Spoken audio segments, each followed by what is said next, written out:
BMW M2 Edition Black Shadow isn't a 90s TV show. Special M2 gets sapphire black paint, extra carbon fiber and 19-inch wheels.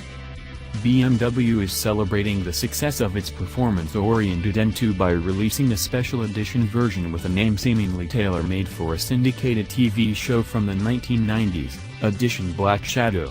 It'll be available exclusively in, you guessed it, sapphire black metallic paint.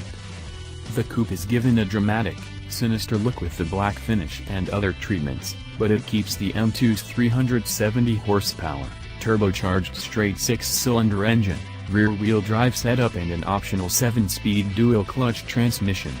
Together, it goes from 0 to 62 miles per hour in 4.3 seconds.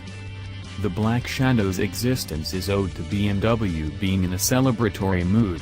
The M2 sold more than 12,000 units globally in 2017, its first full production year, making it the top-selling model from its M lineup. This celebration therefore includes 19-inch, black matte forged light alloy wheels with a Y-spoke design and carbon side mirrors. There's also carbon on the rear diffuser, black chrome on the double exhaust tips and a high-gloss black finish on the dual Kindy grille. It goes on sale in April, though it wasn't immediately clear in which markets.